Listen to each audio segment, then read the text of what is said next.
Bismillahirrahmanirrahim. Assalamualaikum warahmatullahi wabarakatuh.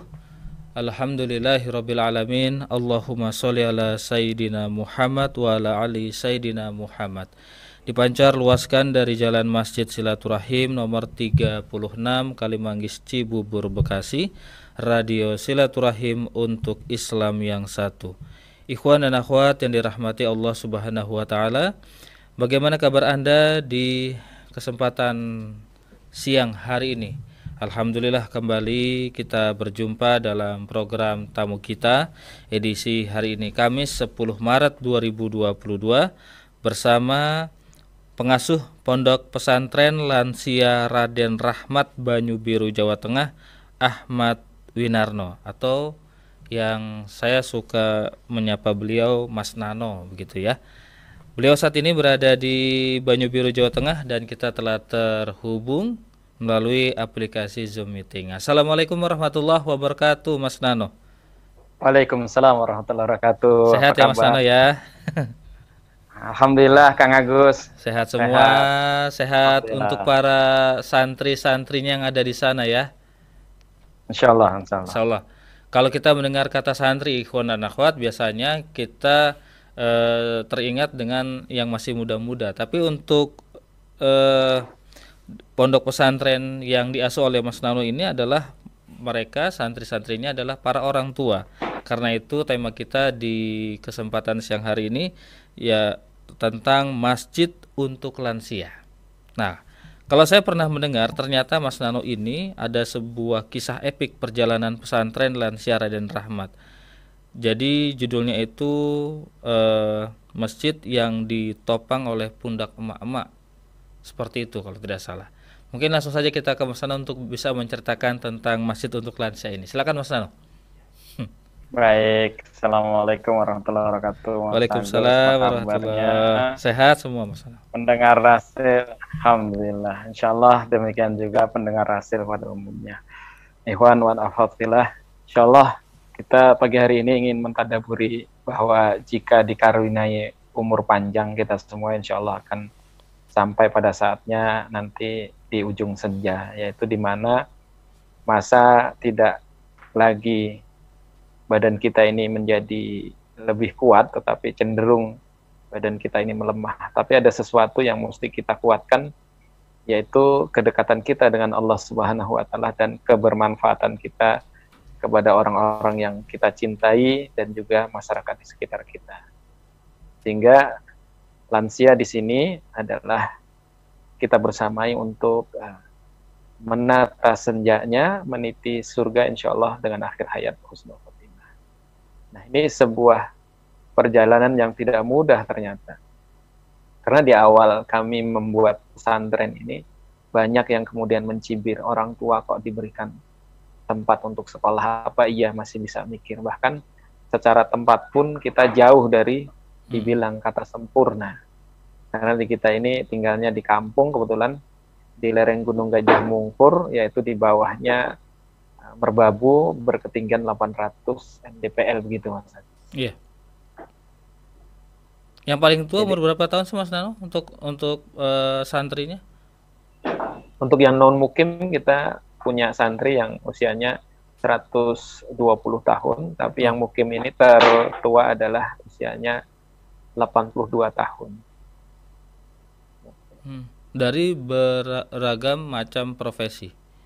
Betul.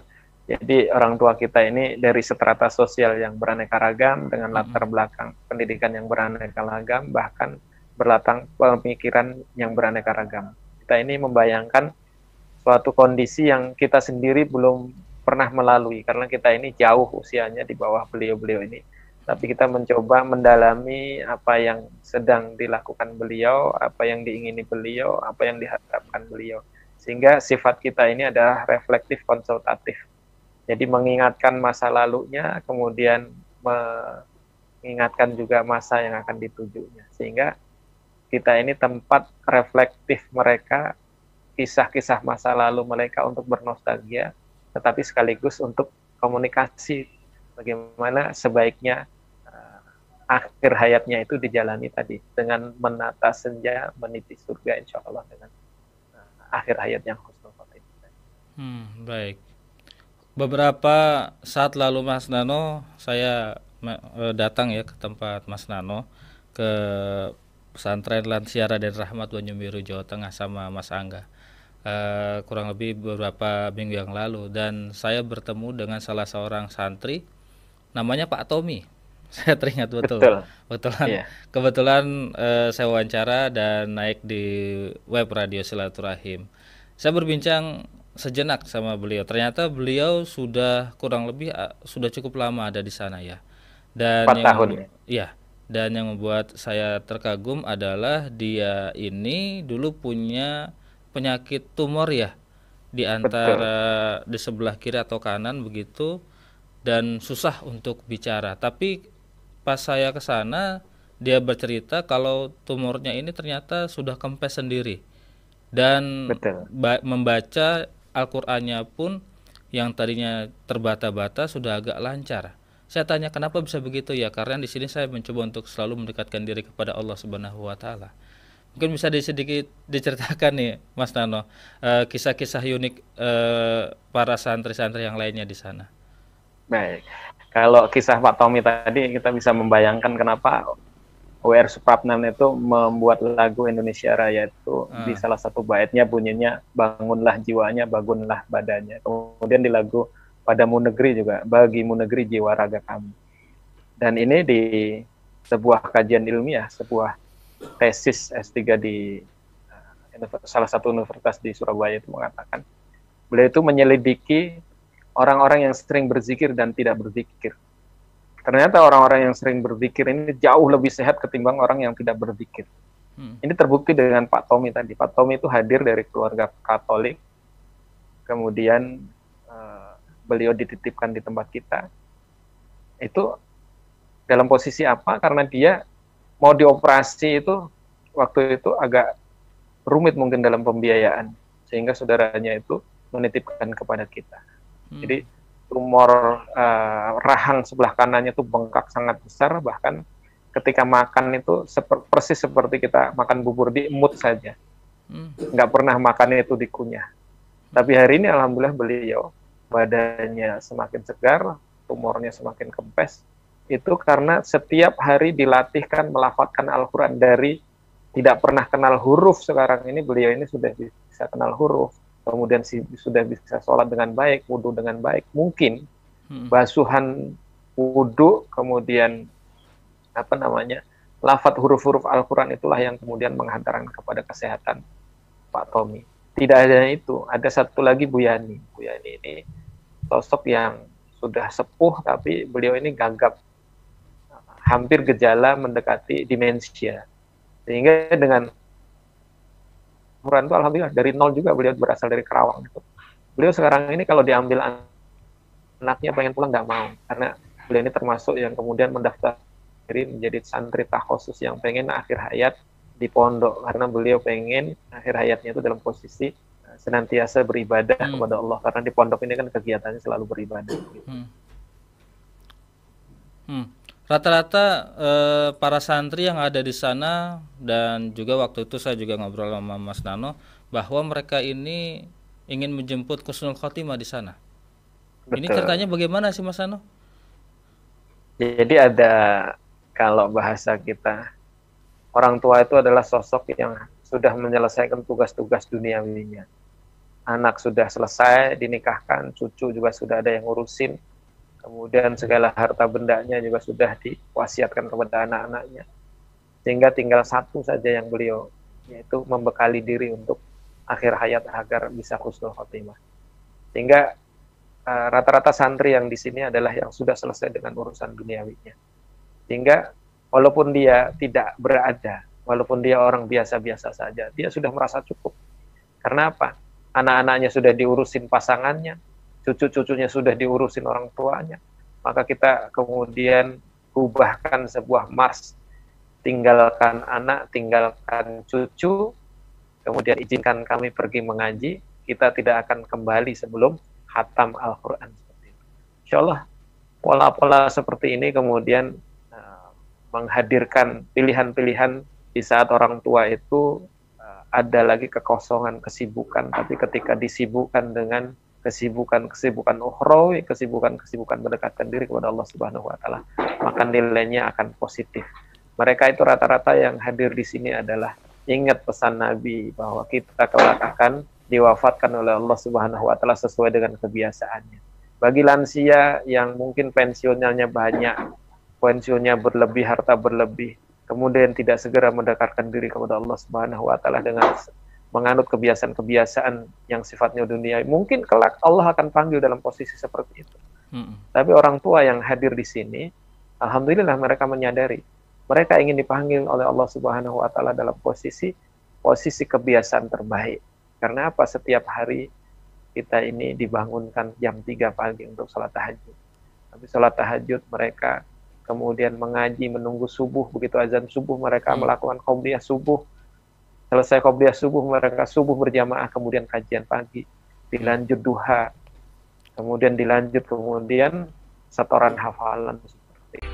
Radio Silaturahim untuk Islam yang satu yang masih dipancar luaskan dari Jalan Masjid Silaturahim nomor 36 Kalimanggis Cibubur Bekasi. Ikhwan dan akhwat, terima kasih Anda masih bersama kami dalam program tamu kita edisi hari ini Kamis 10 Maret 2022. Bersama Ahmad Winarno, pengasuh Pondok Pesantren Lansia Raden Rahmat Banyubiru, Jawa Tengah. Temanya Masjid untuk Lansia. Kami mohon maaf jika tadi ada gangguan teknis, mungkin karena masalah sinyal, karena memang kebetulan Pondok Pesantren Lansia Raden Rahmat ini terletak di lereng gunung di daerah Jawa Tengah, dan memang tempatnya sangat dingin sekali. Anda mungkin para pendengar yang ingin berkunjung ke sana silakan saja. Nanti Mas Nano akan menyebutkan nomor telepon jika seandainya ada pendengar yang ingin mampir ke sana ya Mas ya. Siap, insyaallah. Baik Mas Nano. Ini ada satu cerita Mas Nano, dulu itu kalau tidak salah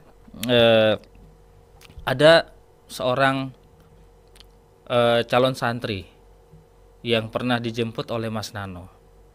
Terus dia ketika baru melihat tempat Mas Nano itu ya, pondok pesantrennya ini disebut kok pesantren kayak kandang sapi. Seperti itu. Ini kan cerita pengalaman pribadi Mas Nano ya, ketika awal-awal membangun pondok pesantren ini. Namun alhamdulillah lambat laun sekarang beberapa bangunan sudah bagus begitu, dan masjid, nah ini dia yang menjadi tema kita, masjid untuk lansia. Monggo Mas Nano, silakan diceritakan. Baik, kebetulan pagi itu saya mendapatkan telepon dari salah satu sahabat saya yang lumayan saya kenal secara online di Jakarta. Beliau ini pengusaha obat-obatan, dan kebetulan punya orang tua tinggalnya di Lampung. Beliau pengen ngajak orang tuanya ke sini. Nah, begitu ke sini karena saya sudah merasa agak akrab sama beliau naik kereta. Itu turun di stasiun Poncol yang jaraknya 50 km lah dari pondok ini. Kemudian disebutkan jamnya, sudah saya jemput, kemudian ya berapa Mas? Kira-kira jam 6 pagi sampai. Sehingga pagi itu saya meliburkan kelas saya demi menjemput tamu saya ini. Kemudian saya jemputlah beliau. Dengan uang yang ada di saku waktu itu hanya 200.000. 100.000 kita buat isi bensin, kemudian 50.000-nya untuk top up kartu tol, dan saya khawatir dia belum sarapan pagi, maka kemudian saya sisakan 50.000 untuk beli soto bersama di sini. Dan soto di sini agak murah, hanya cukup dengan 10.000 kita sudah kenyang. Alhasil boro-boro kemudian di sini kemudian jadinya antri. Itu hampir seharian itu orang itu hanya tidur aja di gazebo yang rumah segitiga yang mungkin banyak netizen pernah lihat itu. Hanya tiduran di sini kemudian pergi keluar, karena itu memang ruang untuk adaptasi terima tamu-tamu sebentar. Nah, kebetulan ada salah satu bangunan di sampingnya itu, kalau orang Jawa bilangnya brak gitu. Brak itu bambu di tiang-tiang berdiri kemudian diatapi oleh asbes.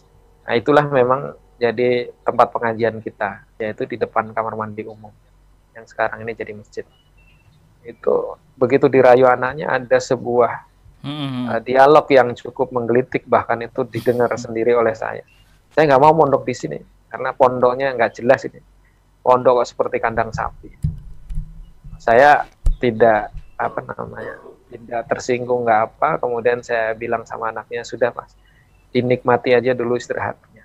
Nah, ternyata sore hari itu udah hampir jam berapa, dia pikir mau ditemani anaknya ini, oleh anaknya ini orang tuanya jadi mau mondok, ternyata enggak.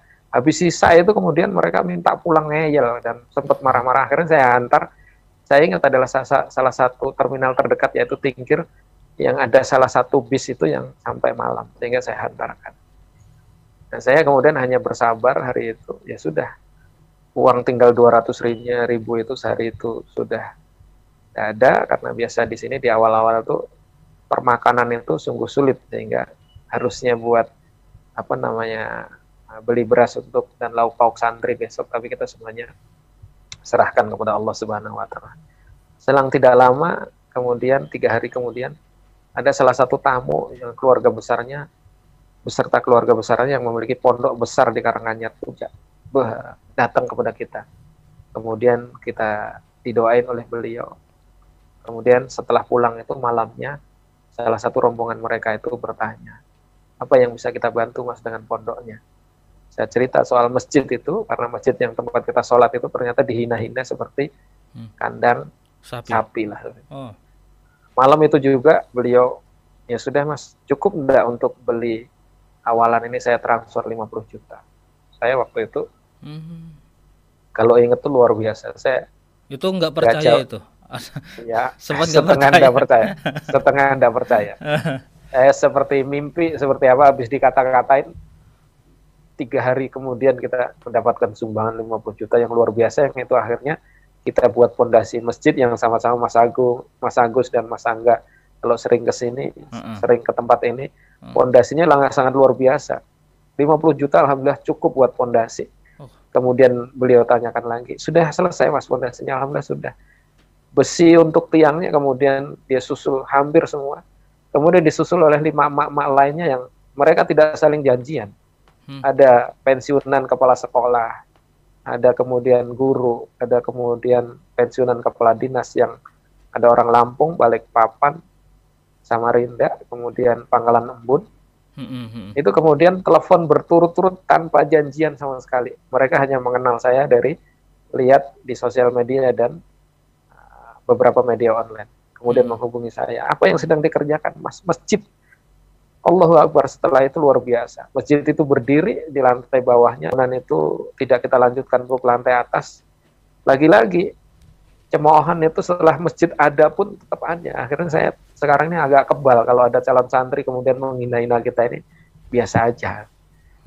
Sehingga waktu itu belum punya asrama, kita sempat tertunda karena membangun asrama. Kita ini alhamdulillah sekarang sudah ada joglo, kemudian sedang proses itu 8 unit asrama berkapasitas 40 santri, ya seperti itu. Nah, dan Mas Nano juga cerita kalau yang mengecor itu non muslim ya?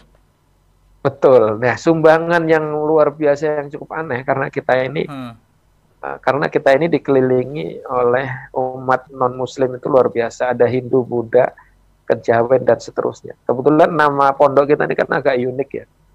Yayasannya Pitutur Luhur, pesantrennya Kasepuan Raden Rahmat, olah rogo, olah jiwa, olah rasa, dengan bahasa itu, sehingga orang-orang Buddha, Hindu, kemudian Kejawen itu sering itu membantu kita.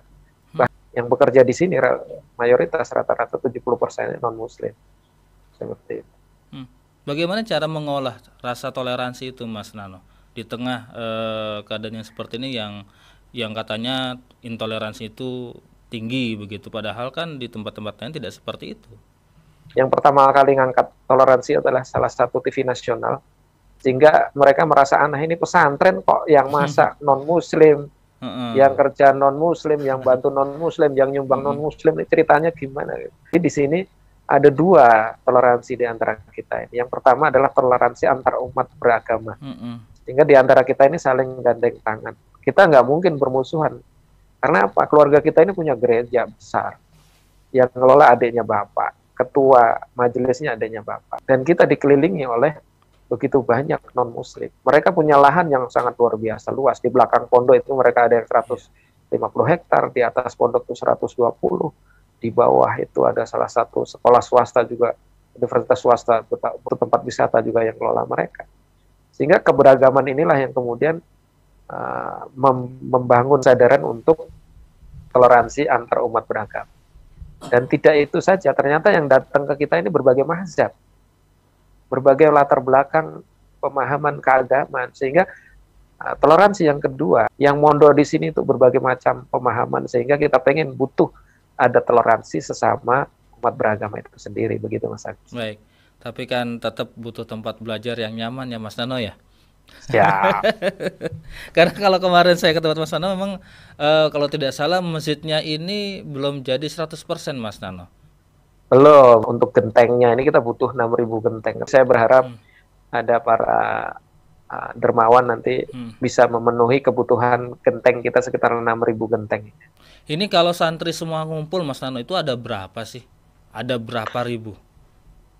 Kita belum mencapai ribuan. Untuk yang aktivitas setiap hari dari Senin sampai hari Jumat di sini itu baru kapasitasnya 65, yaitu 12 santri mukim, karena kapasitas kamar kita yang ready ini baru 12. Kita sedang bangun lagi untuk 40. Kemudian warga sekitar kita ini sekitar 53. Jadi baru itu. Tapi kita punya rombel-rombel di sekitar kita yang tersebar di 4 kecamatan itu. Itu jumlahnya 300. Kemudian kita punya ODGJ, kita merawat juga Mas orang dengan gangguan kejiwaan. Jadi kita kalau datang itu kita periksa kesehatannya. Kita punya ustadz yang luar biasa, dia senang dengan orang gangguan jiwa. Dan antara sekian banyak yang non mukim itu ada yang tunanetra. Saya kemarin ditelepon salah satu pendengar Rasil, beliau ini suami istri tunanetra, yang suaminya itu guru mengaji, kemudian istrinya itu pernah kerja di pemerintahan sebagai instruktur tunanetra. Saya berharap beliau kalau misalnya jadi bergabung, ini melengkapi kerja-kerja kita, karena orang-orang di sekitar kita ini banyak yang tunanetra juga ternyata. Jadi saya bilang sama ibu itu, tunanetra mau nggak tunanetra nggak ada masalah Bu di sini. Mau tunanetra nggak tunanetra bisa mondok insya Allah. Baik, ada komentar dari pendengar kami Mas Nano, Ibu Siswati. Alhamdulillah saya saat ini sedang mendengarkan siaran tamu kita. Sungguh mulia hati Ustadz Ahmad Winarno. Moga sehat dan selalu dilindungi Allah Subhanahu wa taala. Amin ya rabbal alamin. Amin. Kemudian satu lagi pendengar dari Sukabumi, Mas Nano. Assalamualaikum warahmatullahi wabarakatuh. Waalaikumsalam warahmatullahi. Mohon diinfokan bagaimana cara mendaftar bagi orang tua yang ingin memondokkan di pesantren Mas Nano. Itu saja. Baik, terima kasih doa ayah bunda semuanya, oma opa semuanya. Insya Allah doanya orang tua itu biasanya dikabul oleh Allah. Amin. Kemudian bagi orang tuanya atau putra-putrinya yang ingin bergabung di sini cukup menghubungi nomor yang tertera di brosur-brosur, yaitu 0812 9968619. Saya ulang 0812 9968619. Insyaallah nanti kalau menghubungi nomor itu segera diberikan panduan bagaimana cara bergabung dan mendaftar di sini, karena kondisi terbatas, jadi sehingga kita ini pelan-pelan membangunnya sesuai dengan kebutuhan orang tua kita.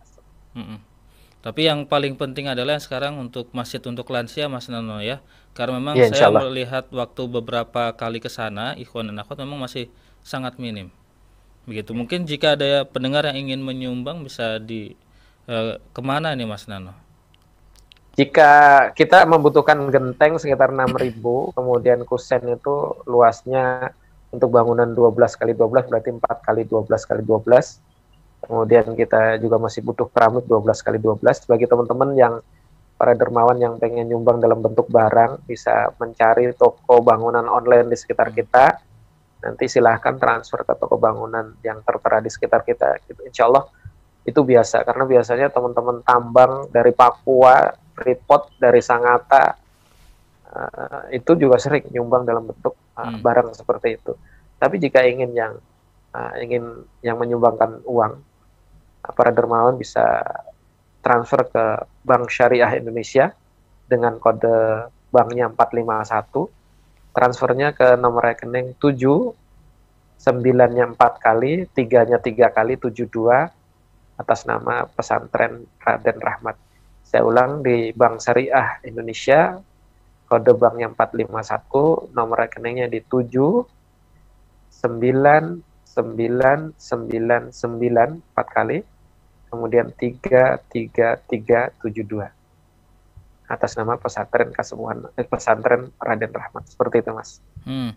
Baik. Jadi bagi Anda ikhwan dan akhwat yang ingin berdonasi, bersedekah, berinfak untuk Anda, karena kalau kita sejatinya kalau kita berinfak atau bersedekah itu kan untuk kembalinya ke kita, Mas Nano, ya. Ya, betul. Bukan untuk orang lain gitu kan. Anda bisa silahkan hubungi Mas Nano di 0812 9968619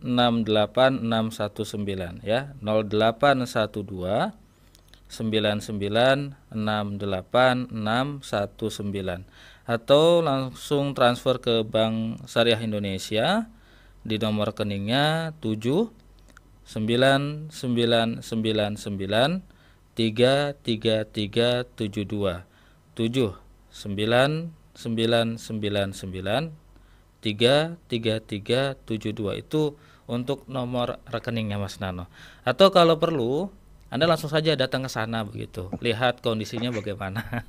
Gampang. Bisa nginep. Bisa nginep. Nah, itu dia. Pokoknya kalau nginep jangan lupa bawa jaket yang banyak karena emang dingin. Karena dingin banget begitu. Dan kalau bingung langsung saja searching di Google ya Mas Nano ya. Di Google Maps Ya, itu langsung Kampung Lansia. Kampung Lansia. Itu Raden Rahmat. Siap-siap bawa mobilnya kalau bisa yang fit, karena memang nanjaknya itu subhanallah. Saya ke sana jam 2 pagi kawan akhwat. Baru sampai ke sana sama Mas Angga dari sebelumnya radio di Jogja. Baik, Mas Nano, ada Bunda Nurjanah binti Madio yang juga ingin menyapa. Salam silaturahim dari kami pendengar Rasil yang ada di Singapura untuk Ustadz Nano. Waalaikumsalam. Apa kabar Bunda? Semoga selalu sehat. Sehat ya. Dan juga ada Ibu Rini Raharjo juga ingin bertanya tentang minta nomor WhatsApp-nya. Nah, tadi ya sudah saya sampaikan di 0812 99 68619 0812 99 68619. Masalah saya juga ingin bertanya dasar ataupun perbedaan mendasar antara panti jompo dengan pondok pesantren lansia yang Mas Nano asuh ini di mana dan seperti apa Mas Nano? Jadi orang tua itu adalah masa di mana beliau dulu pernah lemah, kemudian dikuatkan, sesudah sangat kuat beliau dilemahkan kembali dalam bentuk fisik. Sehingga perawatan kita ini harus pertama komprehensif. Komprehensif apa? Karena beliau ini adalah sosok yang punya jiwa anak-anak, punya jiwa remaja, punya jiwa dewasa, punya jiwa yang hari ini sedang beliau alami, yaitu kondisi tua. Sehingga nggak bisa kalau secara pembelajaran sekarang ini kita hanya pakai andragogi, pedagogi, dan seterusnya. Sehingga kita mencoba mengenalkan sistem pembelajaran untuk lansia yang komprehensif, integratif, dan kemudian produktif. Karena orang tua kita sekarang ini banyak orang memandang itu sebelah mata. Orang tua sudah mau akhir hayat kok pakai diurusin gitu. Saya balik, jenengan kalau tua, bapak ibu yang ngomong begitu kalau tua, iya, mau diurusin apa enggak? Nah, ketika kita balik seperti itu, ya diurusin lah. Makanya ketika kita menemukan orang tua itu diurusi dengan baik. Karena apa? Ini orang tua itu luar biasa. Orang tua itu adalah, kata Rasulullah SAW, pintu surga paling tengah. Barang siapa yang kemudian tidak peduli dengan pintu surga itu, silahkan. Tapi alangkah meruginya ketika kita tidak peduli dengan pintu surga yang paling tengah itu. Jadi ada dua kemuliaan. Kemuliaan birrul walidain dan kemuliaan bagaimana memuliakan dengan cara agama. Nah, bedanya apa dengan panti jompo? Sangat jauh beda. Bahkan kita pasang besar-besar brosur kita ini. pesantren lansia, bukan panti jompo. Karena panti jompo itu rata-rata hanya diopenin fisiknya. Kita ini komprehensif, yaitu olah rogo, olah jiwa, olah rasa. Sehingga fisiknya diopeni, kemudian rohaninya diopeni, interaksi sosialnya juga diopeni. Kita barukan dengan masyarakat. Agar apa? Beliau merasa nyaman bahwa kita ini tidak sedang dikarantina, tidak sedang diasingkan. Kita ini sedang digiring oleh Allah Subhanahu wa taala yasra sadroh lil Islam. Sedang digiring oleh Allah Subhanahu wa taala kepada sebuah komunitas yang membuat kita yasra sadroh lil Islam. Apa? Merasa ringan untuk menuju agama Islam. Karena komunitas di sini adalah komunitas orang-orang yang tadi menata senja, meniti surga untuk husnul khotimah. Bukan untuk yang kemudian mumpung masih hidup lah, hidup cuma sekali ini, sebentar lagi juga mati, saya happy-happy aja. Enggak. Kita ini hidup di akhir hayat ini kembali ingin husnul khotimah seperti itu dengan cara apa? Qalbin salim. Seperti itu Mas Agus. Apalagi sekarang kan banyak ini Mas yang viral seorang anak membuang orang tuanya. Begitu ya. Ini kan bikin sedih ketika dia masih kecil ditimang-timang, tapi ketika orang tuanya sudah tua malah dibuang begitu. Ya, insyaallah di sini tidak ada yang seperti itu insyaallah. Baik ikhwan dan akhwat yang dirahmati Allah Subhanahu wa taala, saya juga ingin menyapa para pendengar kami Mas Nano di YouTube. Ada dari Alwi Solihin, alhamdulillah barokah Ustadz. Kemudian ada Kie TV, alhamdulillah sehat selalu untuk Bapak Winarno. Sayoga Setiaka, barakallah fik Mas Win, luar biasa. Lalu ada akun Dian Noviati, alhamdulillah barakallahu fik Ustadz Winarno. Akun Dorisa Kita Official, hadirkan Ustadz Winarno di Rasil TV, keren. Lalu ada akun Fatma Bayu, assalamualaikum, celeduk menyimak. Lalu ada Muhammad Acit, Tangsel Monitor, dan akun Muhammad Fatih Robani, alhamdulillah barakallahu fikum. Ternyata banyak yang menyimak Mas Nano ya, subhanallah. Sehat-sehat selalu Mas Nano. Apalagi menjadi seorang pengasuh pondok pesantren ini kan sangat berat, tapi ganjarannya pun juga subhanallah Mas Nano. Insyaallah. Ada Ibu Juni di Ciputat Mas Nano ingin bertanya. Assalamualaikum warahmatullahi wabarakatuh. Waalaikumsalam. Berapa biaya mondok di sana? Langsung saja menghubungi Mas Nano. Siap. Baik, langsung saja Ibu untuk menghubungi beliau nanti. Akan kami japri untuk nomor teleponnya Mas Nano. Baik Mas Nano, kita sudah tidak terasa berada di akhir acara. Mungkin ada sedikit kesimpulan ataupun sebuah pesan dari Mas Nano untuk kita semua. Silakan Mas. Baik. Ya tadi seperti pembuka saya, jika dikaruniai umur panjang kita semua ini akan menjadi tua. Maka ketika yang masih muda, jadilah caregiver terbaik untuk orang tua kita. Rasulullah SAW pernah pesan kepada kita, Ismasi ta'fa innaka mayyit. Orang tua itu mau berbuat selagu-lagunya, mumpung masih kuat silahkan aja. Ismasi ta'fa innaka mayyit. Tapi sesungguhnya ingat, sebentar lagi kalian akan diwafatkan oleh Allah Subhanahu wa taala.